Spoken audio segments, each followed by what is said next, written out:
Welcome to On the Edge with Deneen Dias. Super excited to be in person today with Mark Koziel.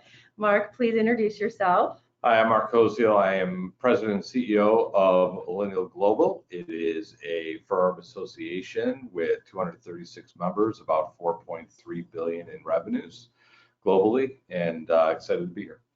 Well, thank you for the opportunity to be in person. We are in Charleston, South Carolina for an Allinial Global conference. And I want to say kudos to you. I think we talked in December of last year and you were really committed to doing this in person and you did it. You made it happen. So well done. I'd love for you to just share, your strategy, your thinking around this and how it's going. Yeah, well, and it was, not without the help of a lot of people and the support of our members. But, as we looked at it, we said, do we go, no go? Charleston, South Carolina, the Belmont Hotel, fantastic hotel, has been actually doing live events throughout the entire year. So they had all of the procedures in place. So we could feel comfortable about that. And I said, if people can feel comfortable going to Disney, with thousands of people with safety protocols, and we have a hotel that has safety protocols. So then it was just a matter of getting people to come, right? And it's still doing a hybrid experience, that if those that want to be virtual, great. And so when we announced that we were going to keep it hybrid and we're going to have a live option and a virtual option, I had a number of members that reached out and emailed, called, and said, thank God you're doing a meeting live. We can't wait. And then I had probably an equal number of members calling and saying, how dare you have a meeting live? Okay. And so, we talked it through. And the funny thing about the how dare yous is half of them are here today. And that's only because of, I don't know that we all knew how fast and accessible the vaccination would be. Far more people are vaccinated than I think they thought they'd be by now. And so they've taken advantage of that. And we still have safety protocols, Yeah, we have to, done a great job. Yeah, there's a text everyone gets in the morning. They have to fill out a health questionnaire. They get scanned on their temperature, much like you get at Disney and the like, saying, okay, and I think that gives people comfort. The hotel staff are still wearing masks, but they lifted the mask mandate in South Carolina. Yeah.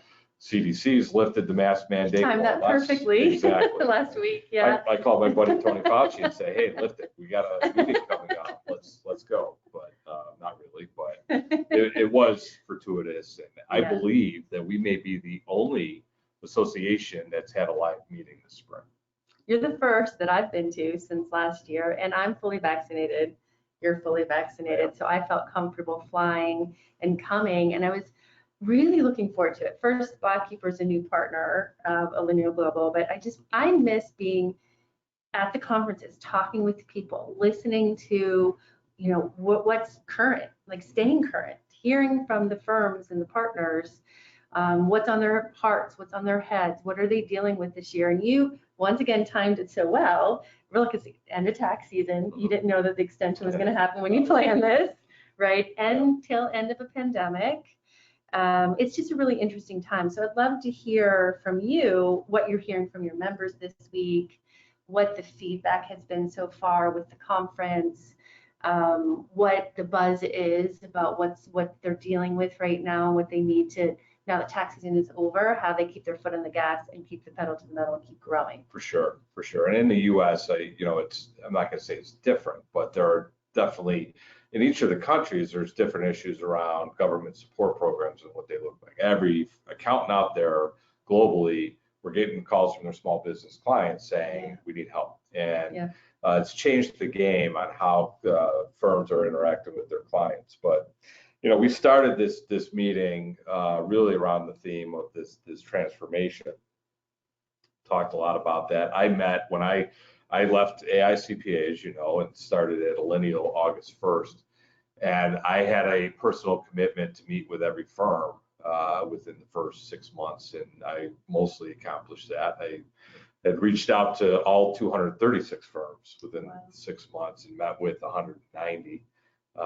Some just had conflicts and the like, but that gave me good perspective of what firms are thinking about, talking about. And so we've kind of built this program around that, and then also our additional support around that. And so it really is about trying to help the member firm better serve their client in different ways. And, growth is every firm. The biggest thing we're hearing is, how do I open my office back up? What is that going to look like? I'm hearing that a lot. Yeah. This week. And then people, I can't find people to get the work done and all those things. Yeah.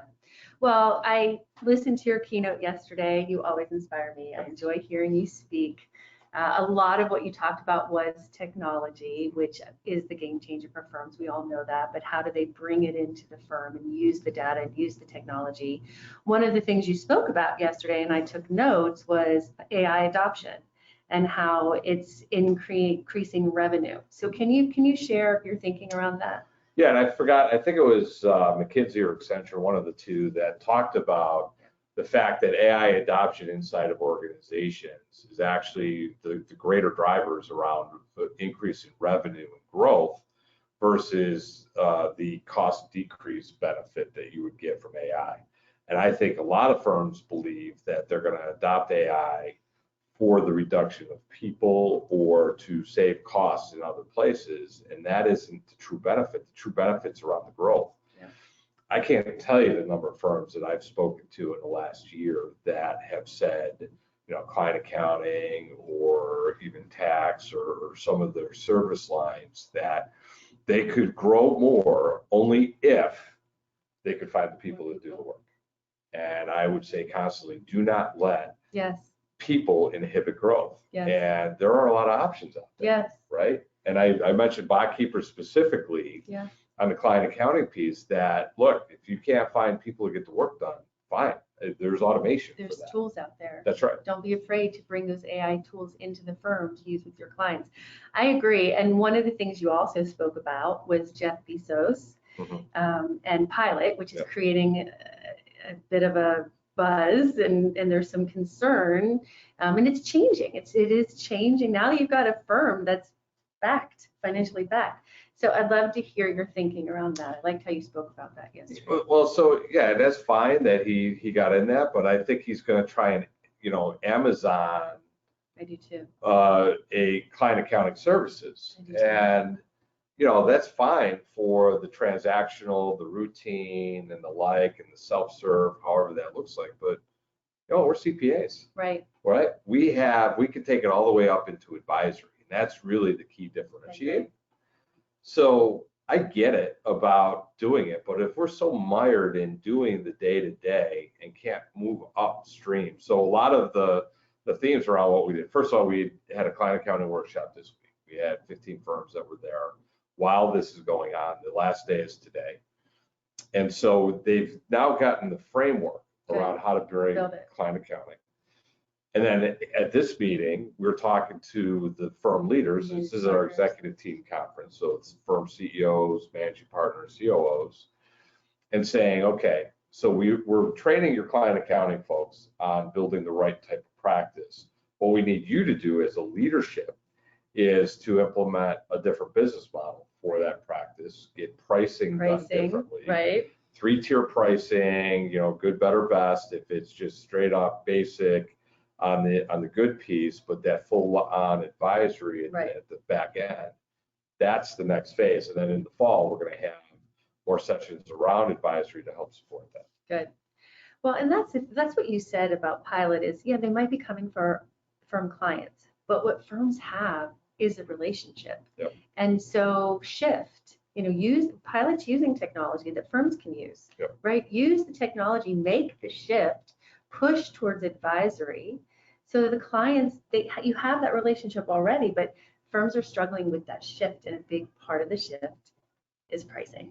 But something else you mentioned yesterday, and you called it the digital firm world. How did you say it? The firm and digital world is, you say 3 Ps: people, process, product. That's right. Can you speak a little bit more about that? Yeah, so, and I always do it process first, then product, then people. When we talk about it, and then Craig Stanmore, he's on our global executive board. He's out of Australia. He said, I've taken it one further, and I now have the 4th P called pandemic. And I said, it's interesting how, I talk to firms about all of this process, product, people, process more than anything. that from a technology standpoint, we had all these firms that were not in the cloud, were not set up for remote work. And so they were a little bit farther behind the other firms that were well prepared for it. Yeah. Mm-hmm. And it's funny, still at AI CPA, all the shutdown happened a year ago.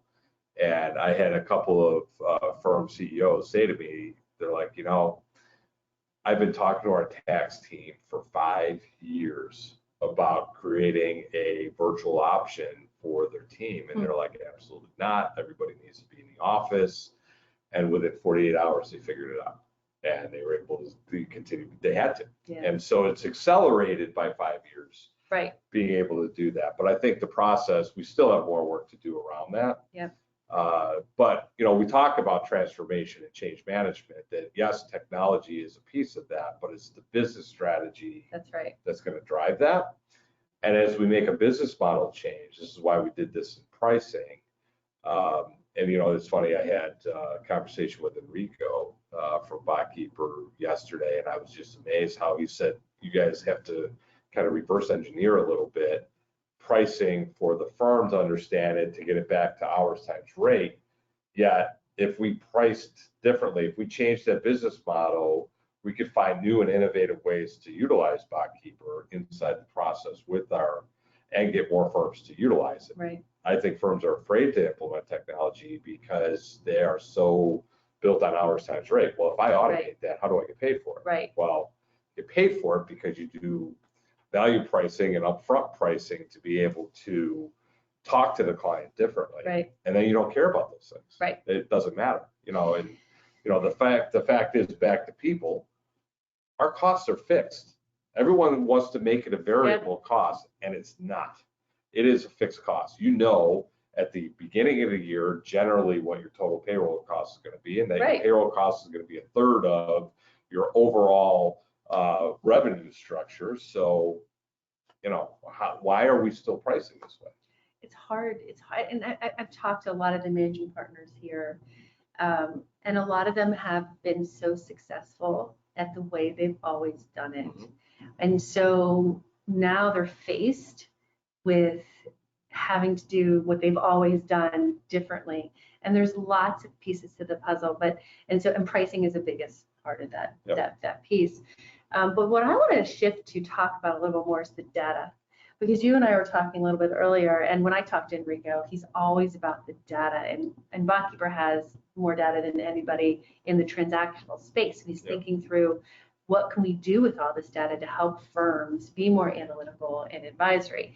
But how do firms think about the data? Because firms have so much data. They've always had so much data coming at them, but they've never thought about or been able to until now. Now it's in the cloud. Okay, we've got it in the cloud, but how do we make meaning of all this information to help push not only the firm further, but help the client? That's where the firms are struggling, I believe, because they don't have data scientists, data analysts on staff. So how else am I going to get this information? And with the vision from Enrico that, when he and I sat down, I'm like, that's amazing that to be able to utilize that data, that is of greatest value. It's powerful. Right? The automation's great, obviously, and it saves us time inside the engagement, but the data that comes out of that, being able to talk to clients differently about, credit options, optimum time for lending, wealth management options based on how their cash flow operates against others that have done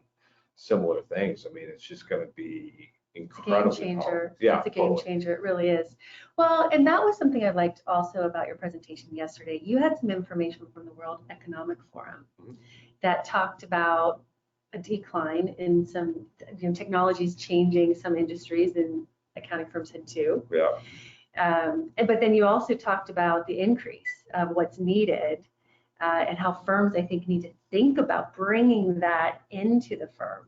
So can you share those findings? Because I took pictures of it. And I think it was if it wasn't 2019, it might already be 2020, the data of the top 10 declining roles that are happening globally. And yes, accountants and auditors aren't listed once, but twice on the top 10 list. I think they were number 3 and 4, if I'm not mistaken. But I also think that that's a static thing. So if we're accountants, as accountants have always been. I get that. Mhm. And Right.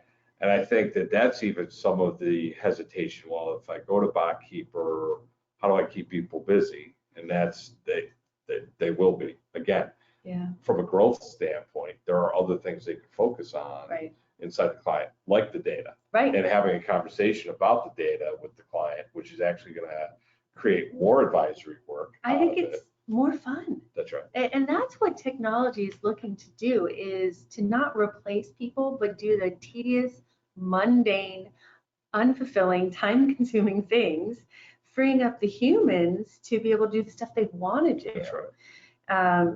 And so, but about that World Economic Forum, the industries that are coming, or the skill sets that are needed. Because this is what I think firms need to be thinking about when they're hiring top talent. Understanding client needs, or understanding client's business. That was talked about actually in another session that we had, that the clients are actually saying, you know what, yeah, you've taken care of my needs, but you still haven't learned my business. Right. I need you to understand my business so that you could better talk to me about what's happening inside my business.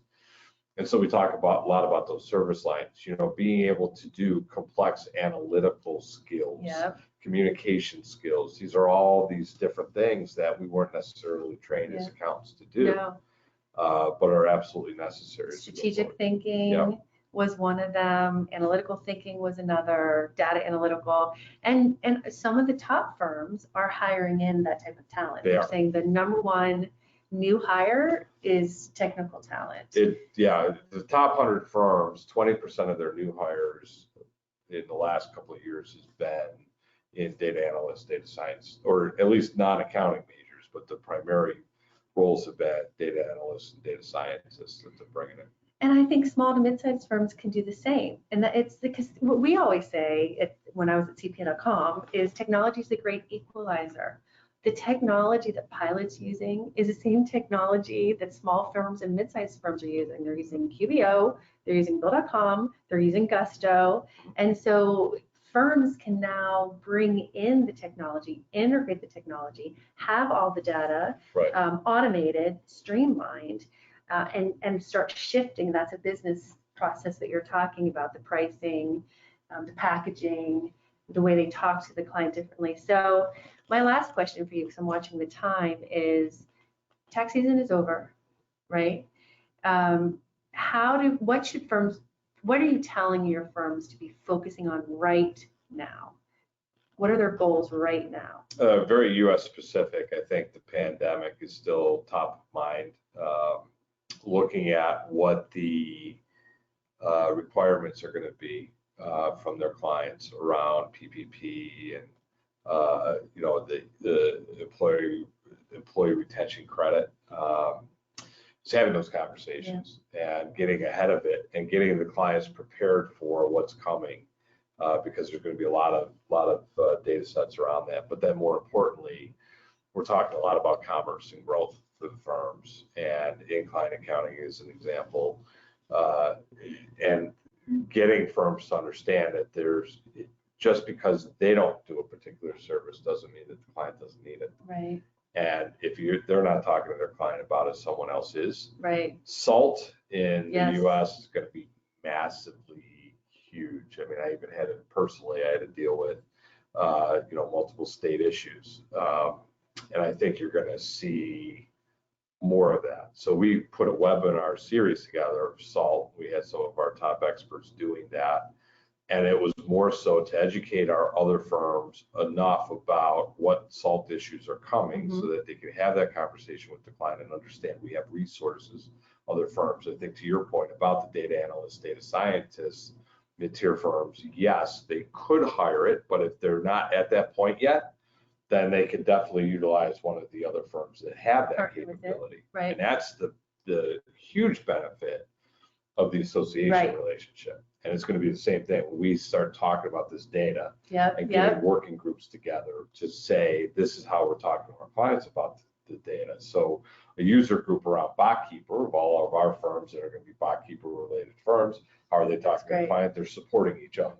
Rising tides lift all boats, as they say. And we're seeing that more and more in the commerce is going to continue to grow within our member firms. Well, even with sales and use tax, there's technology that firms can use to automate a lot of these pain points. And learning the technology is not easy for the firms. They haven't wanted to. They wanted to be more advisory. They haven't wanted to do the compliance sales and use tax. But the clients are smarter now, and they want to outsource. They want to come to the firm and say, can you help me with my bookkeeping? Can you help me with my bill pay? Can you help me with my payroll? I don't want to do it. And they're saying, can you help me with my sales and use tax? Can you help me be more analytical? Can you help me budget? And if firms think about adding technology to all of those additional pieces that clients are coming to them, most firms are saying, no, I don't want to do bill pay. No, I don't want to do payroll. No, I don't want to help you with your sales and use tax. Start saying yes. It's all new revenue sources, and that's there's the thing. tools So they can use. Yeah, right? so they were just pushing that off to the technology companies that were out there. Now these solutions are talking about a platform for the client to be able to, or the firm to be able to manage their clients, even though they're using that technology in the back office. It's been around for 25 years. I mean, back when I was in practice in Buffalo, I had clients come to me and they say, we want you to do our payroll. You know what? I don't trust these payroll companies, whatever the reason was, we want you to manage our payroll and do our payroll. I'm like, I'm not doing it. I'm not doing it. But what I will do is that I will send your payroll to Paychecks and I will review it at a higher level, again, almost like advisory, that you're going to look at the payroll, you're going to be part of the process, that client relationship management, and I'll manage the relationship with Paychecks to the client. I'm more than willing to do that, but I'm not doing your payroll. And payroll is the first, I think, place that firms got comfortable 20, 30 years ago, bringing in somebody else and like outsourcing to a technology company. You know, bill pay now, they're getting comfortable to bringing in technology and adding bill pay like they did with the payroll.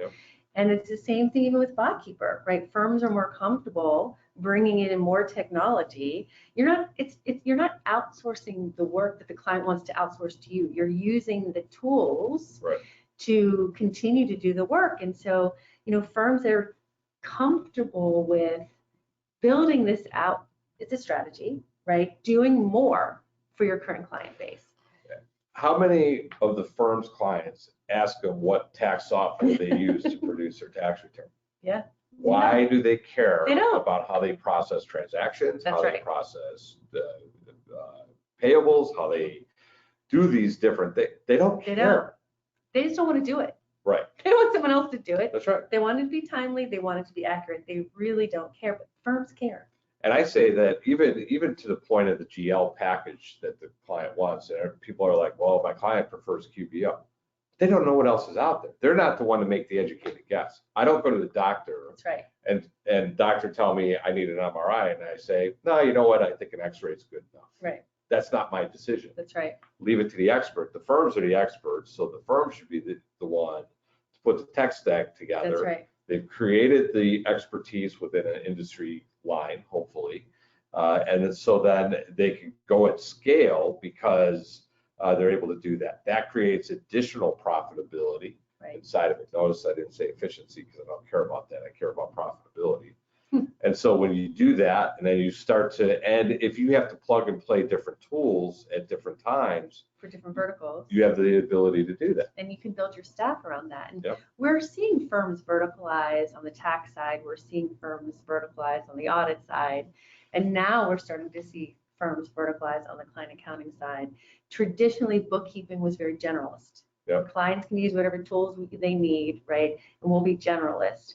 But to your point, firms, I think, are realizing that's not very profitable. And so they're building out verticals on the client accounting side. They're building out tech stacks to support what those different verticals need. E-commerce needs different things than medical, HIPAA compliance, right? Restaurants, POS systems. So they're building that out.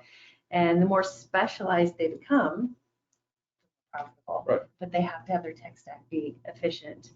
And it's really, and we make it sound like it's not that hard, but there's lots of pieces to the puzzle. So I'm watching the time. We've got 6 minutes left. Before we do, what would be your best advice to firms right now? Because I don't know, you tell me, do you think firms are talking to their tax clients this tax season about advisory.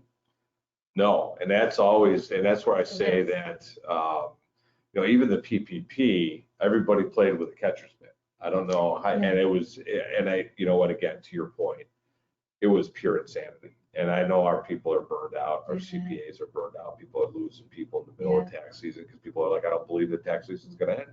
So why not leave in March? You know what? They keep moving the finish line. So what's the difference? And it just it is good to take a step back. Maybe understanding who your A clients are. We've talked about for client rankings for years. And I'm not saying necessarily, I would like to see them, fire their D clients, but that's a whole other conversation. At least focus on the A's differently. Yeah. Say, what are we not doing? Listen to them. Yeah. And they'd be more than happy to pay for it. So. Yeah, I agree. I have a friend that came to visit me. His daughter was on spring break and he owns his own business. And he has set himself up on QBO, Bill.com, and Expensify. And he said to me, Deneen, he has his own bookkeeper. And he said, I don't want her doing it. He does a lot of job costing. He's like, I want her doing other things. So I keep calling firms and they want to charge me a lot to do what I've already created. Can I have Botkeeper? And I said, he's like, I just want bots to close my books. I don't need a firm to close my books. Right. And I said, no, because Botkeeper no longer supports small business. It needs to be through a firm. So he's like, well, then I want to talk to a firm that's using Botkeeper in my construction vertical. And what I kind of wanted to say to him is, well, you need to find somebody that's going to help you advise your business. Would you pay somebody? He doesn't want to pay for the bookkeeping. He doesn't want his bookkeeper to do the bookkeeping anymore. Right. But what I said to him is, do you need somebody who's going to advise you? And he's extremely successful. He's growing like crazy. And he's vetted out different CPAs and no one's talking to him about his business, his strategy, how they can help him grow. So he's not seeing value. Right. And he doesn't want to pay for that stuff that he's already automated. And so I think training firms really to just listen to their current clients, ask them about their business, ask them what the firm's not doing that they need, and start listening and building that out is. Well, so, it's interesting. A couple of years ago, I had a friend of mine where we were up in Wake Forest, the wine and beer shop. Then he opened up a second location, wine and beer shop. And the second location decided, I'm going to get into beer brewing business. Cool. And so he was going to start his own craft brewery. And when he told me that, I said, well, wait a minute. I said, I have a CPA that you need to talk to down in Florida that does only craft breweries. He says, I don't need your CPA. He said, I've got this awesome lady out west that is helping me with the craft brewing business. And he said, so out west, like Colorado out west, right? He said, I see her and I talk to her more than I do my tax accountant who's 2 miles away. Wow. I see her. How does he see her? Zoom. That's right. I love it.